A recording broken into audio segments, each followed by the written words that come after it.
Hey everybody, it's Jason Blaha here, and once again it's time for another breakfast chat, and I'm having my bison rice and cranberry juice. Alright, today we're going to talk a little bit about nutrition, something I don't like to talk about, and it's not because I'm not extremely well versed in it, it's that I can't stand the comments below. Like, I don't like discussing nutrition and even showing my food because of the amount of ridiculous comments and the sheer amount of ignorance that you get in a comment section is simply not worth it to me. And because strength is my wheelhouse, I really don't have time to make hours of videos every single week discussing basic nutrition concepts. People should be able to go look at the best experts and what they're saying, not fad diets, not some doctor who wrote a diet book. Look at what real sports nutrition experts are saying who do right stuff for the best athletes, people who are registered dietitians who work with elite level athletes are going to tell you very, very different stuff than what these fad diets will. And also because the people watching my channel are not going to be the general population. They're people usually chasing relatively serious strength or athletic goals. That's who is actual regular watchers of this channel. These are the people who hire me as a coach, which is what I do.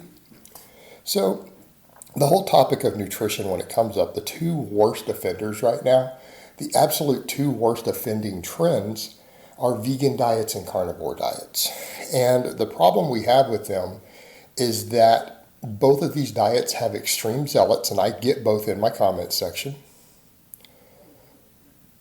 who do not understand even the most basic nutrition concepts. I mean, it's that bad.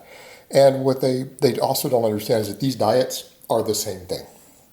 People will say, no, they're exact opposites. No, they are literally the same thing. They're coming from a place of oftentimes a strange moral, philosophical view, and a mentally ill view of nutrition.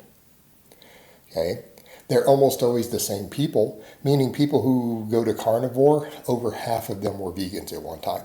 And most vegans leave veganism. Veganism is not sustainable, and the research shows that 88% of people who become a very serious vegan in the whole lifestyle leave it. They can't do it. It's not sustainable. So what happens is that a lot of those people, they jump over to the other extreme. Well, I had major health problems from being a vegan, which is extremely common. I know multiple of those people who veganism actually physically harmed them, who go over to carnivore because they're still in that same bizarre mental ill mindset that I need to cut some entire group of foods out. And then they get to these go to the most extreme ludicrous ways, say, oh, well, I'm deficient in this or that, so I've got to find this weird way to do it, to get the foods that I'm missing, instead of just eating a more balanced diet. And one of the other things to think about is that both of these diets, if followed to the extreme end, can cause permanent, irreversible damage to your body that you cannot fix later by changing your diet. And I'll go into both of those before the end of the video. Both of those diets have something that causes irreversible damage to you. And if you run the diet long enough, you are screwed for life. You cannot undo the damage. It's permanent. Okay. We also have the fact that both of these diets are suboptimal for performance, athleticism, gaining muscle, and for health. Okay? They're just very, very hard to make work. So let's talk for a minute about the deficiencies that get created. All right, how about with vegan diets, the B12 deficiency? And you see vegan experts who will talk about this, and then a lot of other people ignore it. One of the big problems, let's not even get into protein, let's not even get into the low bioavailability of protein, let's not get into all the issues of getting enough protein to gain muscle, ends up putting an enormous load on your gut because you have to end up eating so much fiber, so many phytonutrients. Plant protein is not fully bioavailable, it's 50 to 60% bioavailable. And so therefore you need twice as much of it, and you end up eating ridiculous amounts of fiber. They become a problem for an athlete, a real problem. It can cause real harm to your body, and it just makes your life generally uncomfortable. Just trying to get enough protein to function if, say, you're trying to gain strength and muscle. It's problematic, and I'm not saying it can't be done. It's just extremely difficult, and it creates all sorts of side effects and problems. But let's go over to the deficiency, B12. And this is one of the reasons, and I've seen, again, actual very serious credentialed experts suggest that that's one reason so many vegans act so psychotic and mentally ill is the B12 deficiency. And because a vegan diet without adding a B12 supplement in, you get zero. There is no B12 in a standard vegan diet. And we don't need to get into the whole detail of how people got it in the past. We don't live in that world anymore. Okay, we don't live in the world to where you're going to get sufficient B12 from non-plant sources. Everything is too sterile. You're drinking clean water. Okay, you're drinking clean water. That's one of the issues with B12, but it's a non-issue because we all eat animal products. B12 deficiency causes cognitive damage and brain damage over time. And what some of experts have looked into who study this is that it may not be reversible. In other words, if you're B12 deficient for a long time, particularly as a vegan, and here's the difference. It's one thing to be slightly deficient. People will point out, well, there are meat eaters who are deficient also. Yes, there are. Yet they're getting it in their diet every day, but they're still deficient. Okay? Difference between being deficient and having zero. You're not going to suffer the same health problems from being deficient. You may suffer some problems, yes. Any deficiency causes that. But with a vegan diet, when you have zero, if you're not adding a B12 supplement in, it drops to zero. It causes cognitive damage. You are having damage done to your brain through this deficiency over time, and it doesn't appear to be fully reversible. So you're damaging your brain if you're a vegan doing this. You'll say, well, what about carnivore diets? A true carnivore diet where you're not eating any plants, which is also completely stupid because obligate carnivores eat plants in the wild. Go watch your house cat. There's an obligate carnivore. Watch your house cat go outside and eat grass and chew on your plants. Even carnivores don't do zero plants. They don't do zero vegetables, even though they may not necessarily need it. And you'll see them running around and coming up with stuff that, this is when you know you're dealing with an extreme crazy ass philosophy. When you'll see the carnivore people in discussions, well, you don't necessarily need to get ascorbic acid from plants, it's vitamin C, right? Like if you eat the adrenal glands, go find and slice up the adrenal gland of an animal, you can get some vitamin C. You could have just eaten an orange or a handful of broccoli. Okay, you didn't need to go through all this trouble to find and eat an adrenal gland.